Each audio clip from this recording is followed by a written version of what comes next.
And APB, American Protection Bureau, voted #1 best on Long Island for all your security needs. Call 631-390-9050. That's 631-390-9050. APB.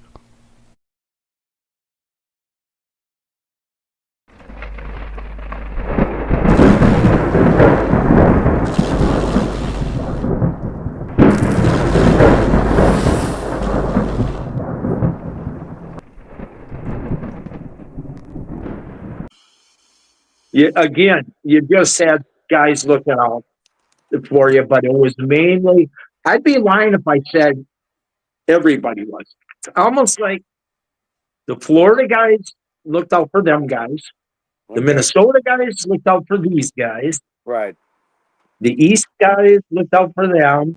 And then a little scattered. Yeah, you had groups. Okay. And how do we get to the Berzerker character? There's one thing for sure about the Berzerker character. It's very memorable. It also happens to be Mike's dad's one of his favorite characters ever, right, Mike? You're just saying. He was. No, he was. My father enjoyed the Huss. I remember when I was he used to love it. But let me ask you go on that, Jimmy.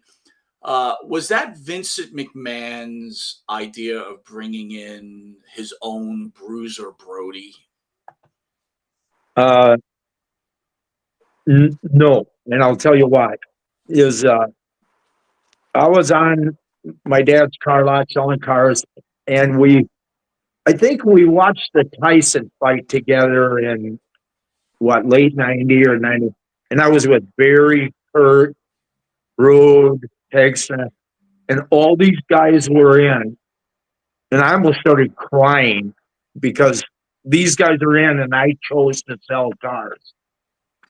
Well, anyways, they bring me in because I think Kurt said something, but it was deal. Remember the movie, The Suburban Commando? Wasn't that? That was Hogan's movie, yeah. By the way, before you continue on with this, before you continue on to the story, I have to ask you, since you brought it up, is Hulk Hogan one of the great actors of all time? You idiot. Is he? Yeah. Oh, the guy should get an Oscar. Oh, he can't find it.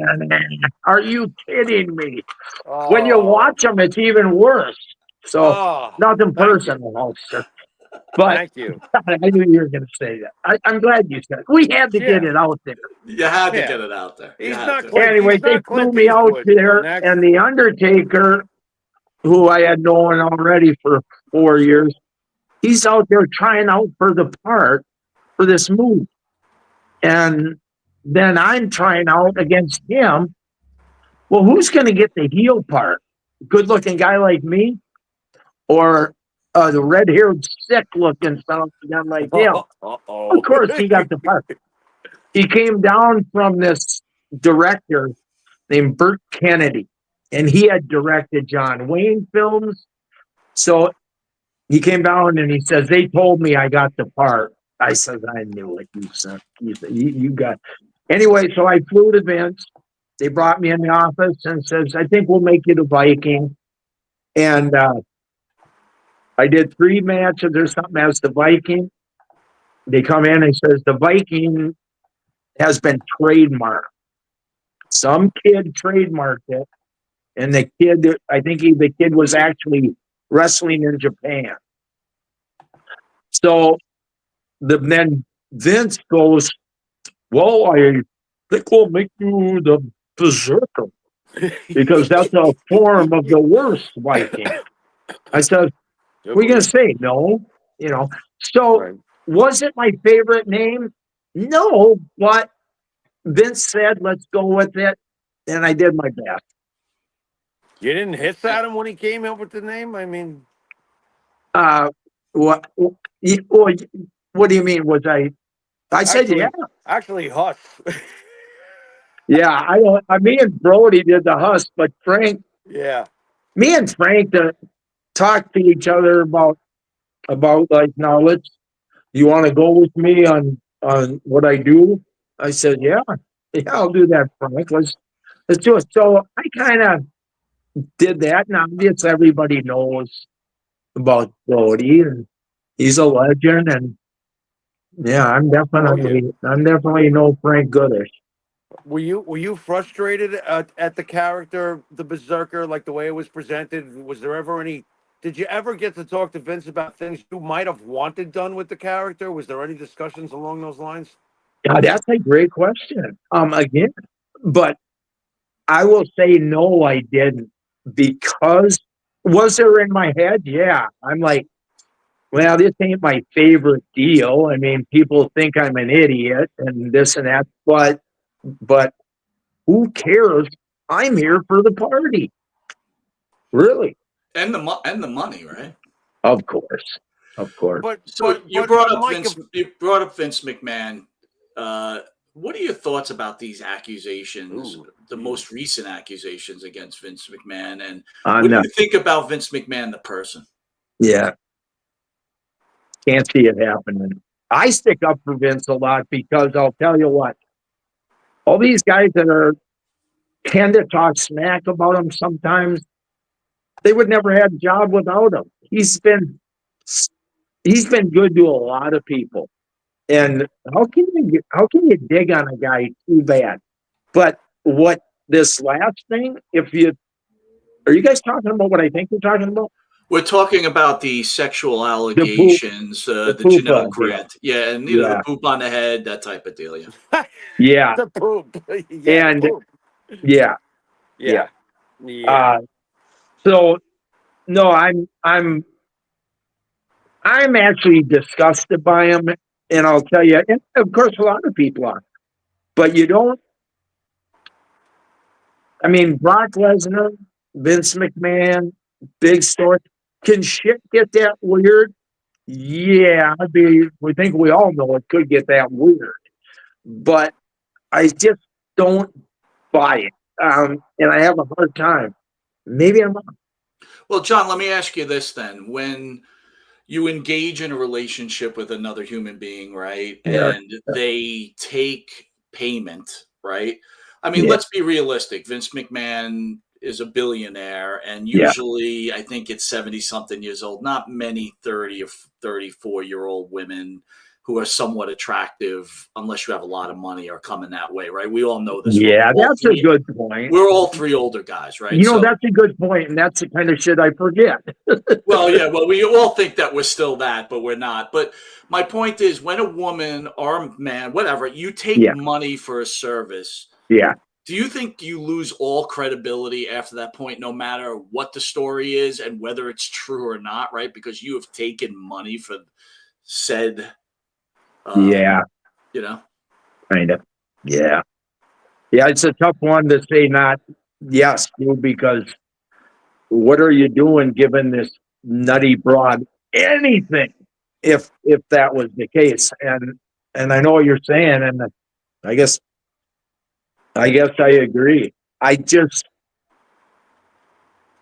we have a hard time fathoming, when you got that much money, don't you got better things to do? I mean, yeah, I guess we can all get a little weird, but I just have a hard time seeing it.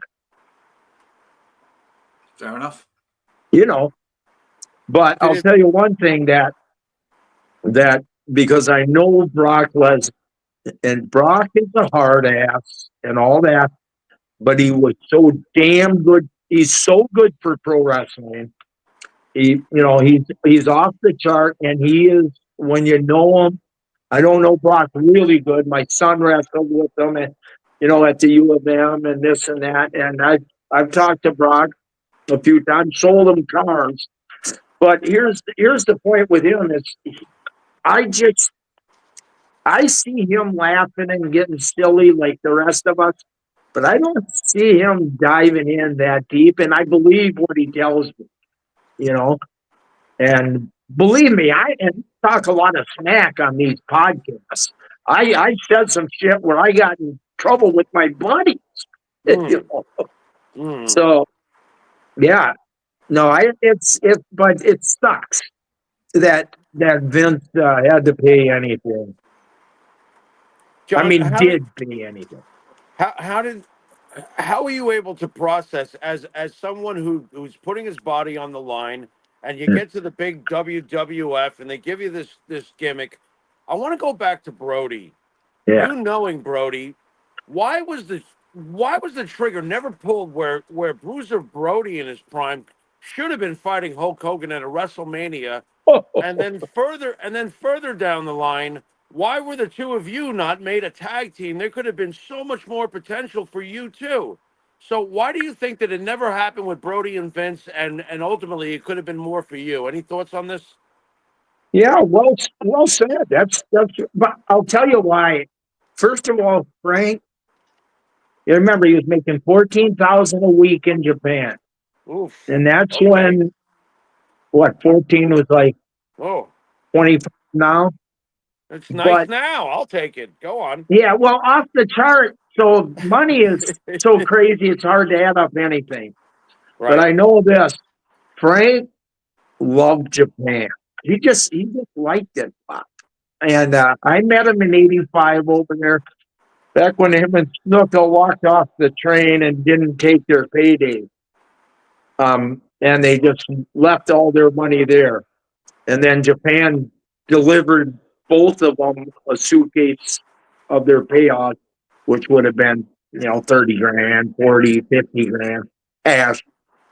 And Frank liked Japan that much. And then he loved the single outlaw stuff, loved all the small shows that he got a lot of $1,000 payoffs, We'd go to St. Louis, and I wasn't there for most of his because he had a long career before I ever ran into, Right. years. So why just it wasn't that Vince didn't have that strong a hold on the wrestler's mind. He used to have it on the public, but not on the wrestlers. And Frank was one of them. He just went off. Maybe next year.